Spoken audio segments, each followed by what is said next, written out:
이제 선포되는 하나님의 말씀 가슴으로 받으시며 많은 은혜 받으시는 여러분 되시기를 축복합니다.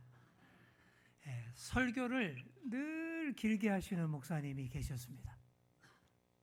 보통 50분, 흥분하면 1시간을 훌쩍 넘어서 설교를 하시는 목사님이에요. 그런데 어느 주일날 그 목사님이 설교를 20분 만에 끝내는 거예요. 교인들이 다 깜짝 놀랐습니다. 갑자기 왜 저러시지? 목사님 어디 아프시나? 다들 궁금해하는데 광고 시간에 목사님이 그날 설교가 짧았던 이유를 이렇게 해명하셨습니다. 그날 아침에 목사님 집에서 기르는 강아지가 목사님의 설교 원고 뒷부분을 다 물어뜯어 버렸대요. 그래서 그만큼만 할 수 없이 짧게 했다라는 거예요. 예배가 평소보다 아주 일찍 끝났습니다. 예배 마치고 교인들이 나가는데 얼굴들이 다 싱글벙글. 여러분도 그럴 거예요 아마. 자, 그런데 그날 마침 이웃 교회를 다니는 교인 한 분이 일이 있어서 그 교회 예배에 참석을 하신 거예요. 예배 마치고 나가시는 목사님을 딱 붙잡더니 이러는 겁니다. 목사님, 그 개가 새끼를 낳으면 우리 목사님한테도 한 마리 보내주세요. 이웃교회 목사님 설교도 엄청 길었나 봅니다. 다들 짧은 설교를 좋아한다라는 얘기죠. 저도 그래요. 설교를 하는 저도 길어지면 제가 지겨워서 못 견뎌요. 저도 그런데 듣는 입장에서는 오죽하시겠습니까? 우리 예수님의 설교가 무지 짧으셨습니다. 대부분 그랬어요. 우리 예수님 이런 말 저런 말 많이 하지 않으셨습니다. 아주 인상적이고 강렬하고 독특한 방식으로 짧게 간결하게 하셨습니다. 그렇다고 그 설교가 절대 가볍지는 않았습니다. 짧지만 굵직하고 무게 있는 설교. 그래서 주로 비유 설교를 많이 하셨습니다. 상징적인 비유를 많이 사용하시는 것이 예수님의 설교셨는데 비유도 어린아이가 들어도 다 이해할 수 있도록 아주 쉽고 일상적인 소재에서 비유를 사용하셔서 설교를 하셨습니다. 오늘 본문도 예수님의 비유 설교입니다. 각 동네 사람들이 예수님께로 구름처럼 몰려왔어요. 예수님 말씀 듣고자 사모하는 심령으로 몰려왔습니다. 그들을 향해서 예수님이 비유 설교를 하시는데 그 유명한 씨 뿌리는 비유 설교입니다. 이 비유는 하나님 나라에 대한 거예요. 하나님 나라가 어떤 나라냐? 마치 농부가 뿌린 씨가 땅에 떨어져서 결실하는 과정과 같다라는 거예요. 씨는 다 똑같습니다. 똑같은 품종의 씨를 뿌립니다. 그러므로 씨가 안 좋아서 열매 맺지 못했어요, 이런 변명은 절대 통하지 않습니다. 문제는 오로지 밭의 문제입니다. 그 땅이 어떤 땅이냐? 땅의 질의 문제인 거예요. 4가지 종류의 땅이 나옵니다. 어떤 땅들일까요? 한번 따라해 보겠습니다. 길가, 바위 위, 가시떨기, 좋은 땅. 그리고 이 비유를 예수님께서 직접 해석해 주셨습니다. 예수님의 다른 비유들은 조금씩 다르게 해석할 수도 있는데 오늘의 이 비유만큼은 아주 명확합니다.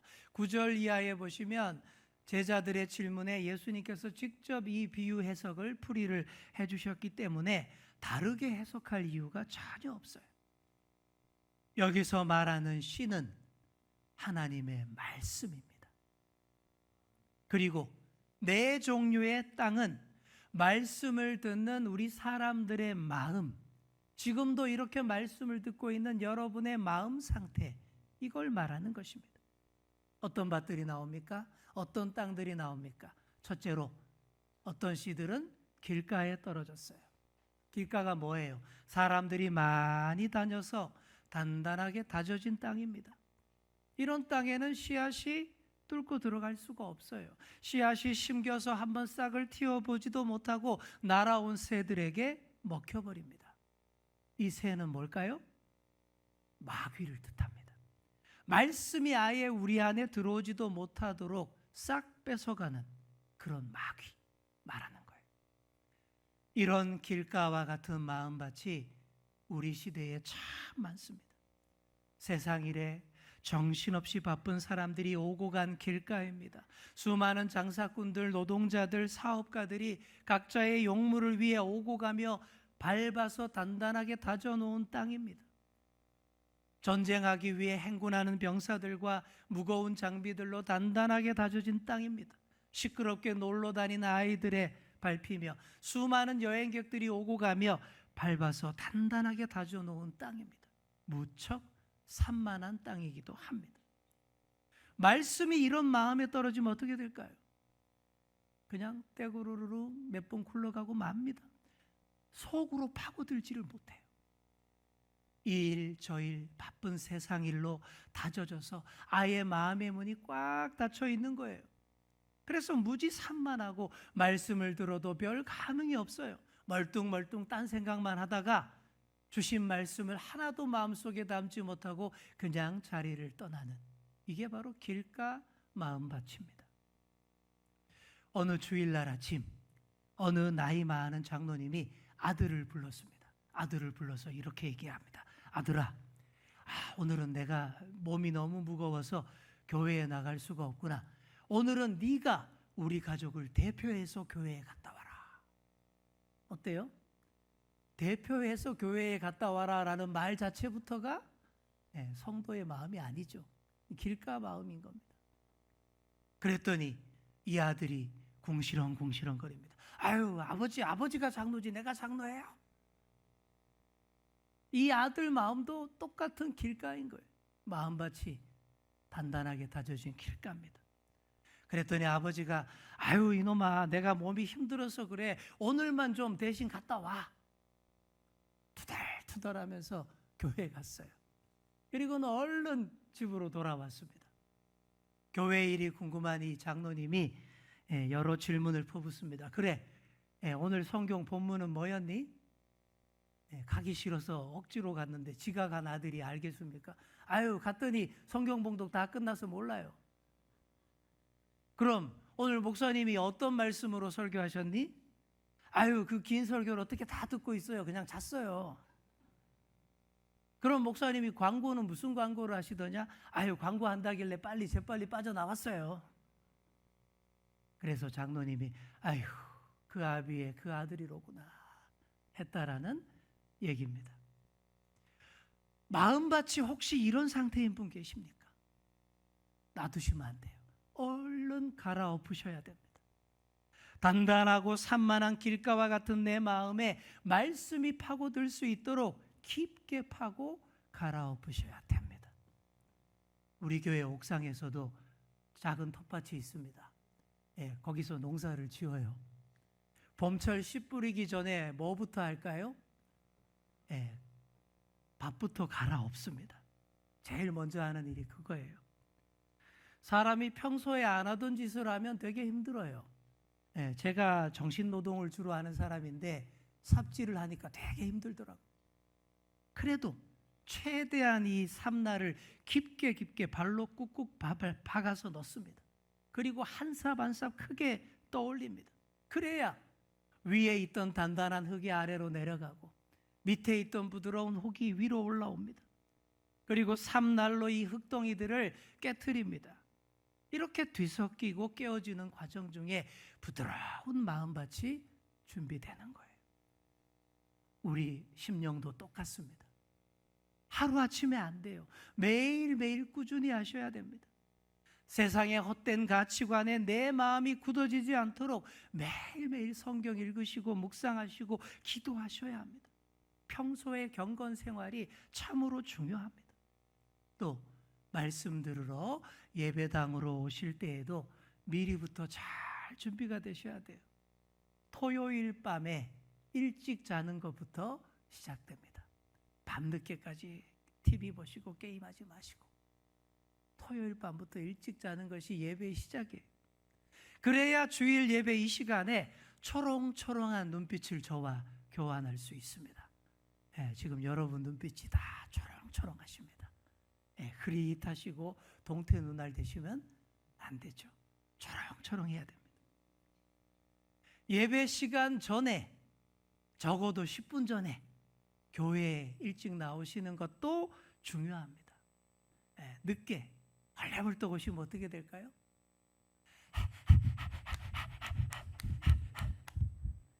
말씀이 들어오겠습니까? 말씀의 씨앗이 다 날려가 버립니다. 좀 일찍 오셔서 성경 본문도 미리 찾아 놓으시고 주보도 틀린 거 없는지 교정까지 다 해 놓으셔야 말씀 듣는 데에 아무 지장이 없습니다. 예배 전에 기도하고 찬송 부르는 것도 다 마음밭을 갈아엎는 작업입니다. 그러니 여러분, 집이 멀어서 좀 힘드시더라도 그래도 좀 더 일찍 출발하셔서 예배를 잘 준비하시는 여러분 되시기를 축복합니다. 그렇게 해야 길가 마음밭을 갈아엎을 수 있습니다. 자, 우리 옆에 계신 분께 이렇게 말해 주겠습니다. 우리 마음밭을 갈아엎읍시다. 아멘. 자, 두 번째는 무슨 밭이죠? 바위 위에 떨어진 씨앗의 경우입니다. 바위 위에 흙이 살짝 얇게 덮여 있었나 봐요. 일단 씨가 파고 들었습니다. 싹도 났어요. 말씀을 들을 때에 기쁜 마음으로 달게 받아들였다라는 말이죠. 그러나 뿌리를 깊이 내리질 못합니다. 흙이 얇아도 너무 얇기 때문입니다.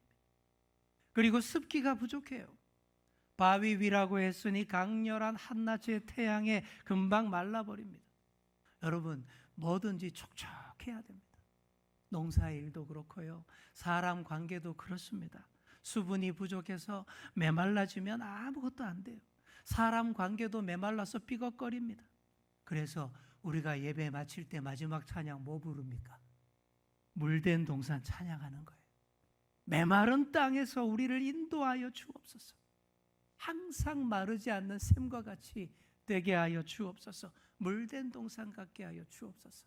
찬양하는 거예요. 우리의 마음밭이 바위 위와 같으면 안 됩니다. 너무 말씀을 얕게 받으면 오래 못 가요. 주일 예배 말씀 듣고 혹은 또 부흥 집회 때 받은 은혜, 그거 가지고 잠깐은 견딜 수 있지만 그게 얼마나 오래 가겠습니까? 곧 한낮에 땡볕이 내리쬐을 텐데 그걸 못 견디는 거예요. 어려운 시험거리, 문제가 닥칠 때에 누가 우리의 신앙에 시비를 걸고 도전을 해올 때에 능히 이겨내지를 못하고 믿음을 포기해버린다라는 것이죠. 뿌리가 깊지 못해서 그래요. 수분이 부족해서 그래요.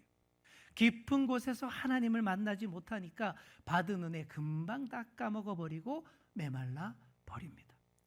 사랑하는 성도 여러분, 혹시 이런 마음 받으신 분 계십니까? 겉으로 보기에는 좋은 흙이 덮여 있는 것 같은데 조금만 들어가면 내 안에 큰 바위가 떡하니 있지 않습니까? 그 단단한 바위가 하나님의 말씀을 품지 못하도록 다 튕겨내고 있지 않습니까? 그러면 메마를 수밖에 없는 거예요. 정말 그런 상태라면 작정 기도를 세게 하셔야 됩니다.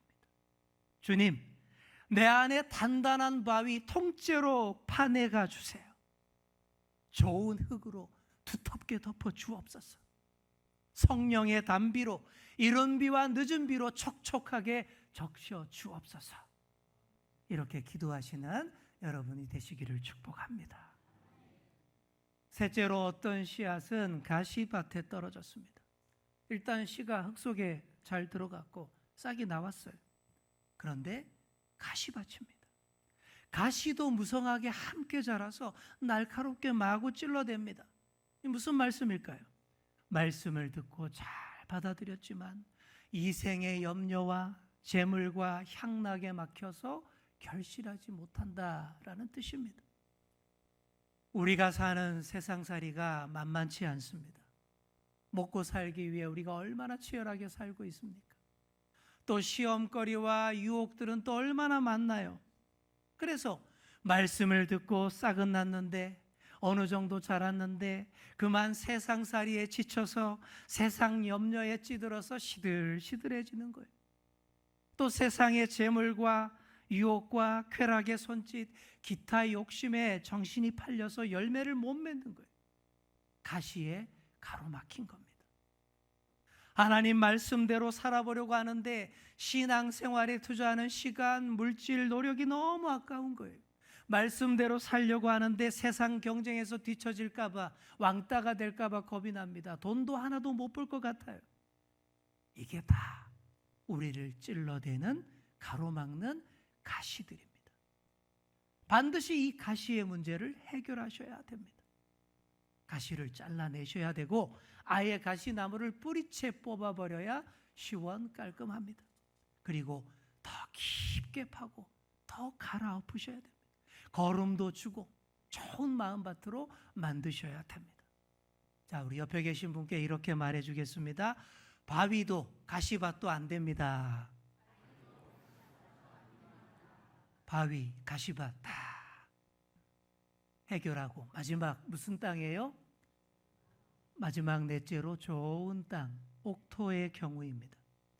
좋은 땅에 씨가 떨어질 때에 큰 결실을 거둘 수 있습니다. 우리 8절 말씀, 우리 화면 보시면서 8절 말씀을 우리 함께 읽겠습니다. 시작. 더러는 좋은 땅에 떨어짐에 나서 100배의 결실을 하였느니라. 이 말씀을 하시고 외치시되 들을 귀 있는 자는 들을지어다. 아멘. 하나님의 말씀이 제대로 된 좋은 땅에 떨어지기만 하면 엄청난 결실을 볼 수 있습니다. 그리고 이 비유 설교의 마지막 마무리가 8절 하반절과 같이 이겁니다. 들을 귀 있는 자는 들을지어다. 예수님이 이렇게 크게 외치셨습니다. 들을 귀 있는 자는 들을지어다. 우리가 이 모두 이쁜 귀를 가지고 있습니다. 그런데 여기서 말하는 이 들을 귀라는 것은 우리 머리에 붙어 있는 이 귀를 말하는 게 아니에요. 마음의 귀, 영혼의 귀를 말하는 거예요. 청각장애인들도 들을 수 있는 마음의 귀를 다 가지고 있습니다. 그런데 건강하고 이런 이쁜 귀를 가지고도 길가, 바위, 가시밭이 되어서 듣지를 못한다면 그것은 들을 귀가 없는 거예요. 지금 예수님 말씀을 듣고 있는 수많은 무리 중에서도 들을 귀가 없는 사람이 수두룩했을 거예요. 지금 예수님이 무슨 말씀하십니까? 하나님 말씀을 잘 듣는 자세에 대해서 말하고 있는데도 그래도 못 알아듣고 있는 사람이 많았을 거예요. 그러나 들을 귀를 가진 사람이 똑바로 알아듣습니다. 그 들을 귀를 가진 사람이 좋은 땅에 떨어진 씨앗과 같습니다. 지금까지 하나님 말씀이 수없이 이루어졌어요. 힘들게 나가서 씨를 뿌렸는데 길가에서 새에게 먹히고 바위에서 말라 죽고 가시에 찔려 죽고 살아나오는 것은 4분의 1밖에 안 됩니다. 사람들의 마음밭이 좋지 못해서입니다. 그래서 시편에 보시면 울며 씨를 뿌린다라는 말이 나오는 거예요. 씨를 뿌릴 때에 나지 아니할까 슬퍼하며 애탈지라도 그거예요. 그러나 4개의 씨 중에서 3개를 잃어버렸지만 좋은 땅에 떨어진 한 씨앗으로 말미암아 100배의 결실을 거두게 되는 줄 믿습니다. 그게 바로 하나님 나라입니다. 사랑하는 성도 여러분, 하나님 나라가 이렇습니다. 수많은 반대와 박해와 실패에도 불구하고 하나님 나라가 우리에게 이렇게 임합니다. 들을 귀를 가지고 말씀을 잘 듣는 자들, 좋은 마음밭을 가진 자들로 인하여 하나님 나라가 우리 안에서 확장되는 줄 믿습니다. 이 자리에 계신 여러분이 다 그런 마음밭의 소유자인 줄 믿습니다. 우리 옆에 계신 분께 이렇게 말해 줍시다. 옥토의 마음밭이 됩시다. 1904년 웨일스에 한 젊은 광부가 있었습니다. 이반 로버츠라는 사람입니다. 광부예요. 이 사람이 성경을 읽다가 너무 큰 은혜를 받았습니다. 열심히 기도하고 또 기도하고 말씀을 전하는 전도자가 되기로 결단을 합니다. 그런데 하나님 말씀을 너무나 전하고 싶은데, 설교를 하고 싶은데 아무도 들어주는 사람이 없어요. 그래서 처음에 어떻게 했냐 하면 자기 집에 낡은 가구들을 향해서 설교하기 시작했습니다. 그렇게 설교하는데도 설교하는 자기 자신부터 너무 은혜가 되는 거예요. 반응도 못하는 가구들을 향해 외치는데도 말씀의 능력이 막 느껴지는 거예요. 그래서 교회마다 찾아가서 설교시켜달라고 부탁을 했습니다. 그런데 뭘 믿고 맡기겠습니까? 다들 외면을 해요. 어느 날 어떤 교회에 수요 예배를 갔는데 거기서 조건부로 허락을 해줍니다. 오늘 공식 예배 다 마친 다음에 혹시 남아서 당신 설교 듣겠다라는 사람들이 있으면 거기서 하세요. 그날 호기심에 또 집에 가봐야 딱히 할 일도 없는 사람 17명이 남아서 이반 로버츠의 설교를 들었습니다. 그런데 그 17명 모두 큰 은혜를 받은 거예요. 그렇게 세련된 설교도 아니고 논리적이고 지성적인 설교도 아닌데 이상하게 듣는 사람들의 마음을 후벼 파는 거예요. 이런 게 바로 성령의 특별한 역사인 겁니다. 그날부터 계속 이반 로버츠가 설교하는 특별 집회가 계속 이어지게 됐습니다. 저녁마다 모여서 이반 로버츠의 설교를 들었어요. 놀라운 역사가 이어집니다. 계속 이어진 특별 집회 한 달 만에 3만 7천 명이 회개하는 놀라운 역사가 일어났습니다. 또 5달 만에 웨일스 전역 10만 명의 사람들이 울면서 예수 그리스도를 영접하는 역사가 일어났습니다. 정말 100배의 결실을 거둔 거예요. 당시 그 지역 술집들이 다 문을 닫았다 그래요. 하도 오는 사람이 없어서 그랬다라는 거예요. 그리고 그 지역 어린이들의 놀이 문화가 다 바뀌었대요. 다 그전에는 뭐 이제 술 먹고 싸우는 흉내 이런 놀이만 했는데 다 아이들이 부흥의 흉내 내며 놀았답니다. 한 아이가 앞에 서서 목사님 흉내를 내면서 막 설교를 하면 다른 아이들은 쭉 앉아서 울면서 주여 이런 놀이를 하고 놀았다라는 거예요. 거리가 깨끗해지고 범죄가 없어졌습니다. 이게 세계 교회사에서 유명한 웨일스 대부흥입니다. 1904년, 1905년. 그리고 이 웨일스 대부흥의 여파가 물 건너와서 우리나라까지 연결이 되어서 1907년 평양 대부흥이 있게 된 것이죠. 이것이 좋은 마음밭에 떨어진 하나님 말씀의 능력입니다. 이것이 들을 귀를 가진 자들에게 일어나는 놀라운 역사입니다. 사랑하는 성도 여러분, 들을 귀를 갖추시기를 바랍니다. 우리는 하나님의 말씀을 들어야 사는 존재입니다. 우리가 세상의 소리 듣고 세상 방식대로 살 수 있는 존재가 절대 아니에요. 그렇게 해서 우리가 결코 행복해질 수 없습니다. 오로지 하나님의 말씀으로 살 수 있습니다. 이제 말씀을 맺습니다. 여러분, 짧은 설교 좋아하시죠? 가장 짧은 설교는 우리 예수님의 십자가인 줄 믿습니다. 예수님이 2000년 전 이 땅에 오셔서 육신으로 함께 하셨을 때 그분의 일거수일투족이 다 말씀이었습니다. 예수님 자체가 말씀이 육신이 되어 이 땅에 오신 분이시기 때문이죠. 말씀 자체이신 예수님이 십자가를 지셨습니다. 그 십자가 위에서 단 7마디밖에 말씀을 안 하셨어요. 하지만 가장 무게 있는 메시지, 최강의 설교가 십자가의 죽음 그 자체였습니다.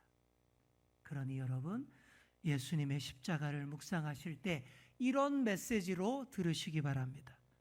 들을 귀 있는 자들아 들을지어다. 내가 이렇게 너희를 사랑한단다. 바로 이 메시지를 다 들으시는 여러분 되시기를 축복합니다. 말씀으로만 우리가 살 수 있다라는 사실 꼭 기억하시고 들을 귀로 좋은 마음밭으로 말씀을 품어서 100배의 결실을 하시는 그런 저와 여러분 다 되시기를 간절히 축원합니다. 기도하겠습니다. 주님, 우리가 더욱더 하나님 말씀에 집중하는 자들 되게 하여 주옵소서. 길가, 바위, 가시밭과 같은 마음밭 잘 갈아엎어서 좋은 옥토의 마음밭으로 만들어 주님 앞에 나아오게 하시고 참으로 들을 귀 있는 자가 되어 말씀을 마음 깊이 심게 하여 주옵소서.